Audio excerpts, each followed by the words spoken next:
Standard 8 Hindi work book semester 2 chapter 4 कर्मयोगी लाल बहादुर शास्त्री रेखा चित्र। यहाँ पर लाल बहादुर शास्त्री के बारे में बताया हुआ है जो कर्म योगी थे। पहला क्वेश्चन है, निम्नलिखित प्रत्येक प्रश्न के उत्तर के लिए दिए गए विकल्पों में से सही विकल्प चुनकर उसका क्रम अक्षर प्रश्न के सामने दिए गए बॉक्स में लिखिए। पहला क्वेश्चन है कि शास्त्री जी के लिए कर्म क्या था? तो शास्त्री जी के लिए कर्म था ईश्वर। दूसरा है, विनम्र ही पृथ्वी की वारिस होंगे, यह उक्ति ब्लैंक्स की है। तो ये किसकी है? बाइबिल कि विनम्र ही पृथ्वी की वारिस होंगे। आगे है थर्ड नंबर, शास्त्री जी ने अपनी शिक्षा कहाँ पूरी की? तो काशी विद्यापीठ में शास्त्री जी ने अपनी शिक्षा पूरी की। चौथा है, भारत के 9वें राष्ट्रपति कौन थे? तो वो थे श्री शंकर दयाल शर्मा, भारत के 9वें राष्ट्रपति। आगे है दूसरा प्रश्न, कोष्टक में से उचित शब्द चुनकर रिक्त स्थानों की पूर्ति कीजिए। तो यहाँ पे कोष्टक में दे रखा है, पहला है, शास्त्री जी का जीवन दर्शन गीता के निष्काम कर्म योगी का प्रतिरूप था। शास्त्री जी के व्यक्तित्व में विचारों का अनोखा समन्वय था। उनके व्यक्तित्व में विचारों का अनोखा समन्वय था। शास्त्री जी ने बापू से प्रभावित होकर अपनी पढ़ाई छोड़ दी थी। शास्त्री जी ने 1926 में लोक सेवा मंडल में शामिल हो गए। लोक सेवा मंडल में शास्त्री जी हैं, वो 1926 में शामिल हो गए। आगे है पांचवा, शास्त्री जी ने अपने को कभी भी अपने पद के कारण ऊंचा नहीं मानते थे। शास्त्री जी ने अधिकारों से अधिक कर्तव्यों का तरजीह दी, यानी अपने कर्तव्यों का पालन किया।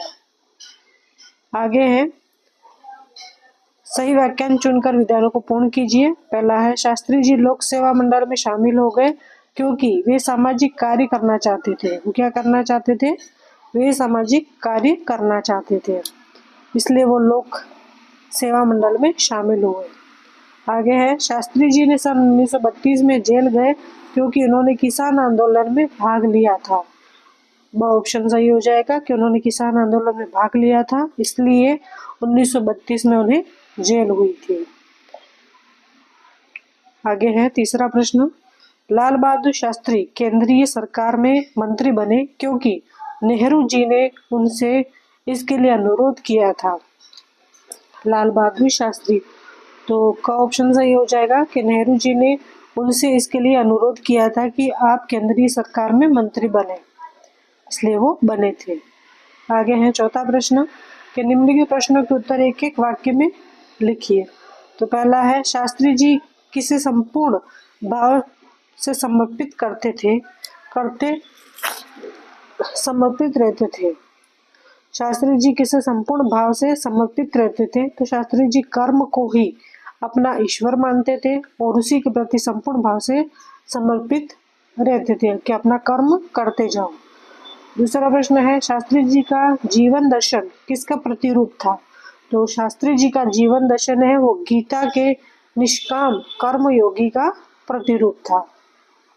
आगे है तीसरा, बाइबिल की कौन सी उक्ति शास्त्री जी पर लागू होती है? तो बाइबिल की यह जो उक्ति है वह शास्त्री जी पर लागू होती है कि विनम्र ही पृथ्वी के वारिस होंगे। आगे है चौथा प्रश्न, शास्त्री जी की लोकप्रियता का कारण क्या था? तो शास्त्री जी की लोकप्रियता का कारण यह था कि वह हमेशा आत्म संयम से काम लेते थे और अधिकारों की अपेक्षा कर्तव्यों को अधिक महत्व देते थे। इसलिए शास्त्री जी का ये उनका लोकप्रियता बढ़ाने का कारण था कि वे हमेशा आत्म संयम से काम लेते थे और अधिकार नहीं जमाते थे, वो कर्तव्यों को अधिक महत्व देते थे। पांचवा प्रश्न, शास्त्री जी के जीवन का संदेश क्या है? तो शास्त्री जी के जीवन का संदेश यह है कि कर्म के प्रति अटल आस्था और संपूर्ण समर्पण होना चाहिए, कि कर्म के प्रति आप अटल रहो, उसमें आस्था रखो और अपना संपूर्ण समर्पण दो उसमें। तो यही शास्त्री जी के जीवन का संदेश था। आगे है 5वां प्रश्न कि निम्नलिखित प्रश्न के उत्तर दो दो वाक्यों में लिखिए। तो पहला है, लाल बहादुर शास्त्री जी प्रधानमंत्री के पद पर कैसे पहुंचे?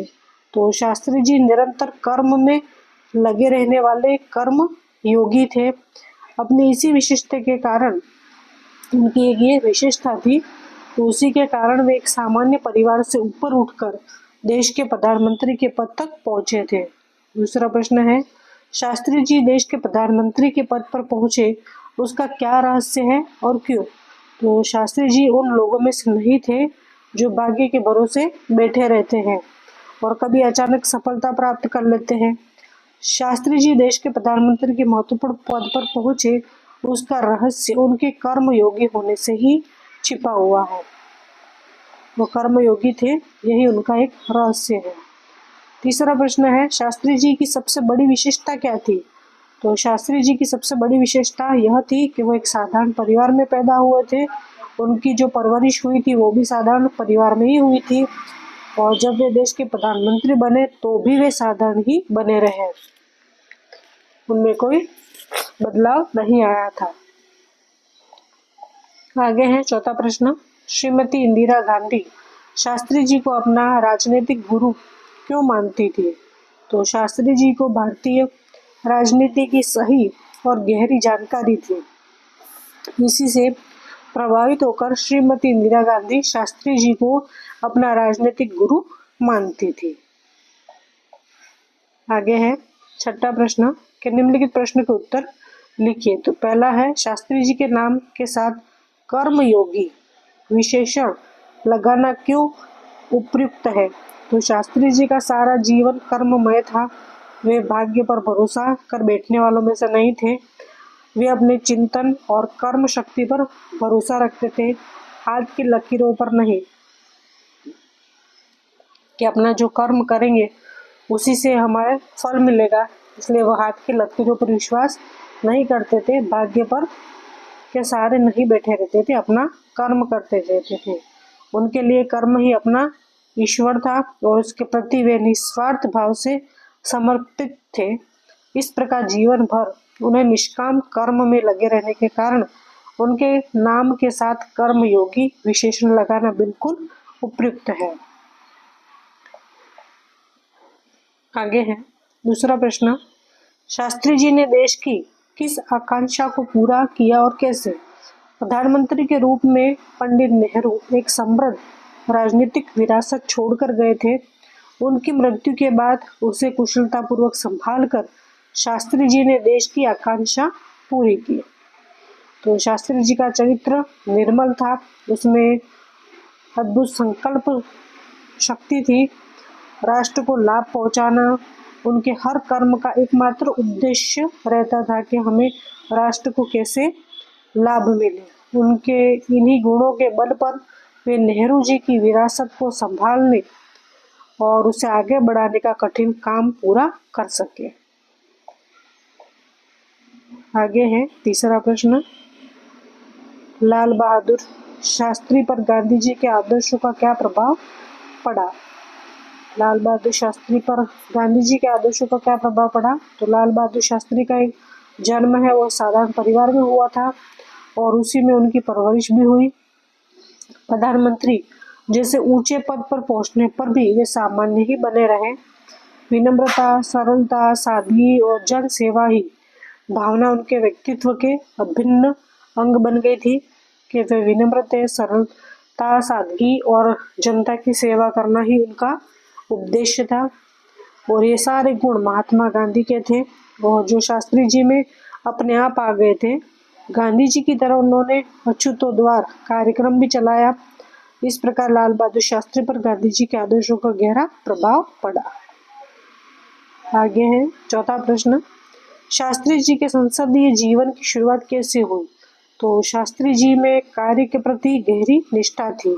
वे मेहनत करने की अदम्य क्षमता भी रखते थे।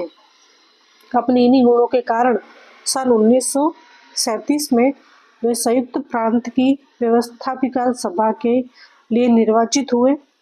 फिर स्वतंत्रता प्राप्ति के बाद कई बार वे संसद के लिए चुने गए, परंतु उनके संसदीय जीवन की वास्तविक शुरुआत सन 1937 के निर्वाचन से ही हुई। तो ये उनका संसदीय जीवन था जो 1937 में शुरू हुआ था। आगे है 5वां प्रश्न कि छात्रों के दीक्षांत समारोह में शास्त्री जी ने कौन से विचार व्यक्त किए। अलीगढ़ विश्वविद्यालय में दीक्षांत समारोह हुआ था, तो वहाँ पे शास्त्री जी ने छात्रों से कहा था कि भविष्य में आप कुछ भी बने, लेकिन सबसे पहले आप इस देश के नागरिक हैं। देश का संविधान आपको कुछ अधिकार देता है, साथ ही आप पर कुछ कर्तव्यों का भार भी डालता है। देश में प्रजातंत्र होने के कारण प्रत्येक नागरिक को निजी स्वतंत्रता भी मिली है। इस स्वतंत्रता का उपयोग हमें समाज के हित में करना चाहिए। ये आप भी समाज के लिए सोचें। इस प्रकार छात्रों के दीक्षांत समारोह में शास्त्री जी ने संविधान द्वारा नागरिकों को मिली स्वतंत्रता के सदुपयोग के बारे में अपने विचार प्रकट किए थे। आगे है 6वां प्रश्न, इस इकाई से हम लाल बहादुर जी के जीवन में से कौन कौन से सद्गुण ग्रहण कर सकते हैं। तो लाल बहादुर जी छोटे कद के बड़े व्यक्ति थे। उनके जीवन से हमें शिक्षा मिलती है कि हमें अपना कर्तव्य निष्काम भाव से करना चाहिए। अपने उद्देश्य के प्रति हमारी दृढ़ आस्था हो, उसे पाने के लिए हमें कर्म में लगे रहना चाहिए तथा उसके प्रति हमारा संपूर्ण आत्मसमर्पण होना चाहिए। हमारे जीवन में श्रम, सेवा, सरलता, विनम्रता और सादगी हो यह आवश्यकता है। हमें जो कहे वही करें और अपने राष्ट्र को लाभ पहुंचाने की वृत्ति रखें। इस प्रकार हम शास्त्री जी के जीवन से अपने सद्गुण ग्रहण कर सकते हैं कि हमें भी शास्त्री जी की तरह कर्तव्य करते रहना है, सेवा भाव करते रहनी है, विनम्र होना है, सादगी अपनानी है और राष्ट्र के प्रति जो लाभ पहुंचे ऐसा कर्म करना है, काम करना है। आगे है 7वां प्रश्न, निम्नलिखित कथनों का आशय स्पष्ट कीजिए। पहला है, शास्त्री जी को निष्काम कर्म योगी कहना अधिक उचित है। तो शास्त्री जी के लिए कर्म ही ईश्वर था। बिना किसी फल की आशा के वे संपूर्ण भाव से कर्म में लगे रहते थे। जब भी उन्हें अपने कर्म का फल पाने के अवसर मिले, उन्होंने उनकी उपेक्षा की। फल पाने के लालच से उन्होंने कोई भी काम नहीं किया। शास्त्री जी के स्वभाव को देखते हुए उन्हें केवल कर्म योगी कहना पर्याप्त नहीं, उन्हें निष्काम कर्म योगी कहना अधिक उचित है।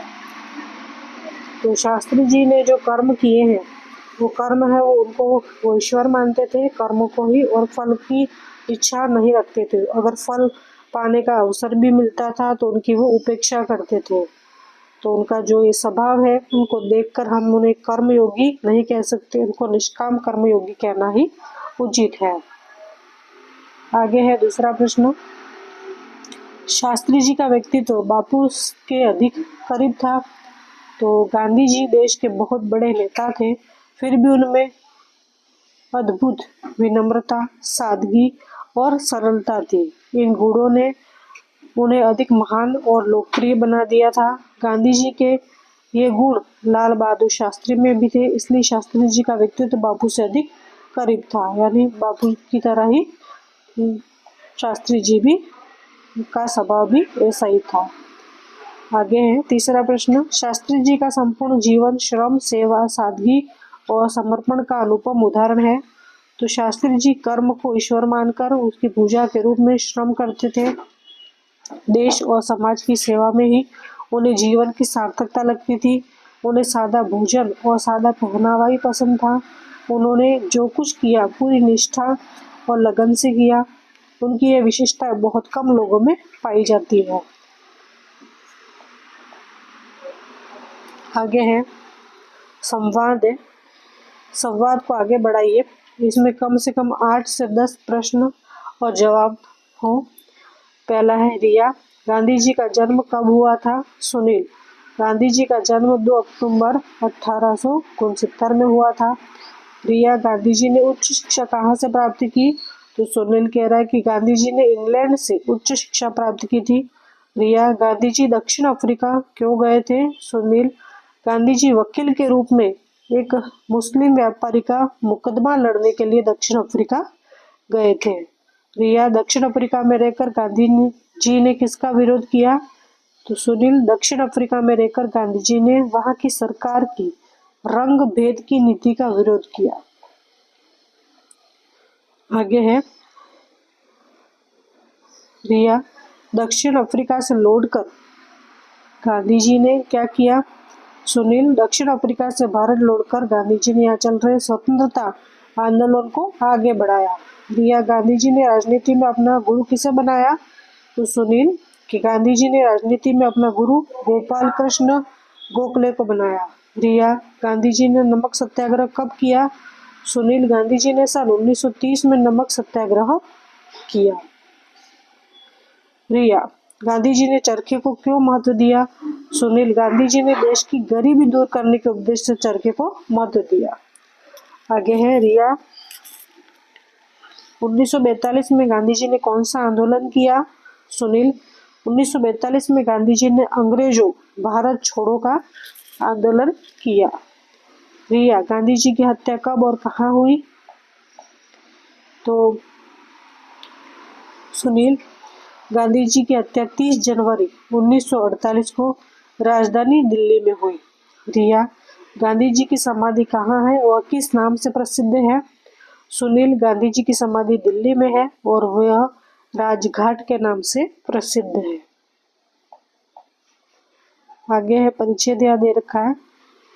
परिच्छेद में रेखांकित शब्दों के अर्थ शब्दकोश में से ढूंढकर उन्हें शब्दकोश के क्रम में लिखिए। तो यहाँ पे जो रेखांकित कर रखा है उनके हमें यहाँ पे रीड, अमिट, आधारशिला, खाद, पल्लवित, सौरभ, सभ्य, इनमें रेखांकित कर रखा है तो उनके बताने हैं। आगे है रीड, मेरुदंड, अमिट, अटल, आधारशिला, नींव, खाद, जमीन का उपजाऊपन बढ़ाने वाला पदार्थ, पल्लवित यानी विकसित, सौरभ यानी सुगंध, सभ्य यानी शिष्ट। शब्दों के अर्थ का शब्दकोश क्रम में लिखना है। अटल, जमीन का उपजाऊपन बढ़ाने वाला पदार्थ, नींव, मेरुदंड, विकसित, शिष्ट और सुगंध। आगे है 10वां प्रश्न।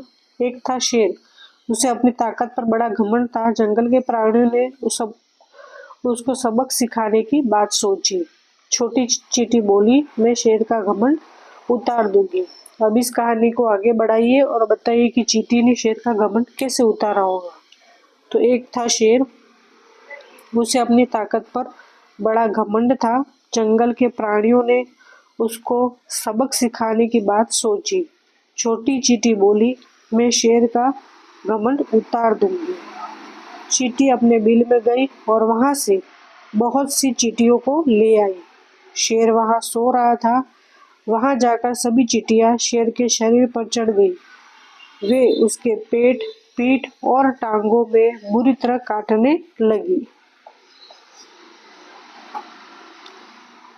शेर उन्हें अपने पंजों से मारने की कोशिश करता था, तब वे उसके बालों में छिप जाती थी।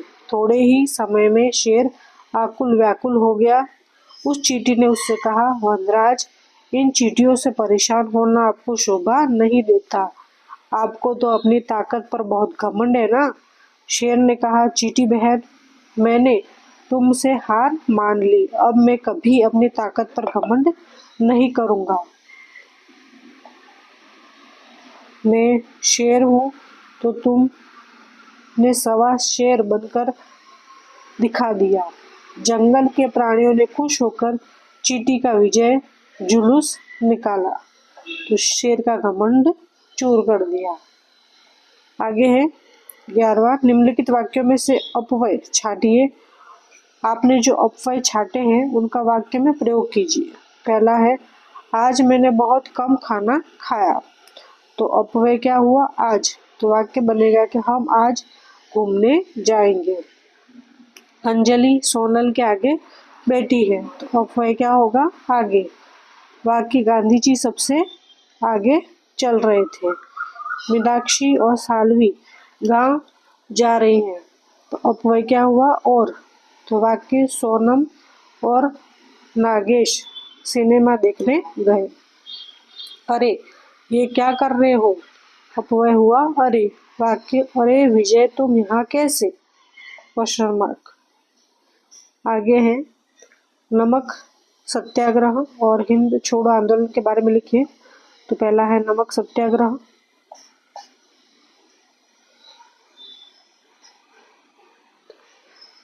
तो नमक सत्याग्रह ब्रिटिश सरकार ने नमक पर लगाया था, इससे कम महंगा हो गया था। नमक है वो क्या हो गया था? नमक महंगा हो गया था। और गांधी जी ने इसका विरोध किया। कब किया? 12 मार्च 1930 को। उन्होंने साबरमती से दांडी की तरफ कूच की और हजारों लोगों ने उनका साथ दिया। दांडी पहुंचकर और समुद्र के किनारे से नमक उठाकर उन्होंने नमक का कानून तोड़ा और गुजरात के धारासना में सरोजिनी नायडू के नेतृत्व में नमक सत्याग्रह हुआ था। ये गांधी जी ने किया था 12 मार्च 1930 को। आगे है हिंद छोड़ो आंदोलन। 1939 में विश्व युद्ध आरंभ हुआ। भारतवासियों की इच्छा इस युद्ध में शामिल होने की नहीं थी, फिर भी अंग्रेज सरकार ने भारतीय जवानों को सेना में भर्ती कर इस युद्ध में लड़ने के लिए भेजा। अंग्रेजों की इस युद्ध में भारतीयों के संपूर्ण सहयोग की आवश्यकता थी। कांग्रेस ने इसके लिए भारत में राष्ट्रीय सरकार की स्थापना की मांग की। सरकार ने इस मांग को ठुकरा दिया।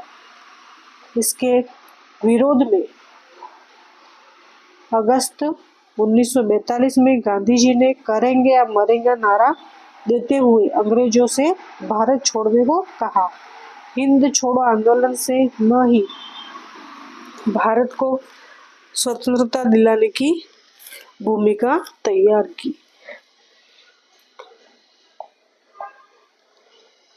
आगे है महापुरुष और उनके नारों की जोड़ियां मिलाइए। ये महापुरुष है और उन्होंने जो नारे दिए वो गांधी जी ने कौन सा नारा दिया था? करेंगे या मरेंगे। आपको नीचे यहाँ पे लिखना भी है। गांधी जी ने करेंगे या मरेंगे। सुभाष चंद्र बोस तुम मुझे खून दो मैं तुम्हें आज़ादी दूंगा। लाल बहादुर शास्त्री जय जवान जय किसान। लोकमान्य तिलक स्वराज हमारा जन्म सिद्ध अधिकार है। जवाहरलाल नेहरू हराम हराम है। ये सब नारे हैं। आगे कोष्टक दे रखा है। भारतीय स्वतंत्रता संग्राम के 10 अमर क्रांतिकारियों के नाम छिपे हैं। यदि आप अपनी बुद्धि से रिक्त स्थानों में से सही अक्षर भर सके तो वे नाम स्पष्ट हो जाएंगे। जरा उठिए और अपनी कलम इस्तेमाल कीजिए और अपनी बुद्धि का। यहाँ पे हमने फिल किया है। उसके बाद यहाँ पे पूरा नाम भी लिखे हैं। 10 नाम है। पहला है अजित सिंह, अमीर चंद, सावरकर, यशपाल, राम प्रसाद बिस्मल, सचिंद्र सान्याल, चंद्रशेखर आजाद, बटुकेश्वर दत्त, भगत सिंह और मंगल पांडे। इस तरह से आपको नाम भी लिखने और यहाँ पे फील भी करना है।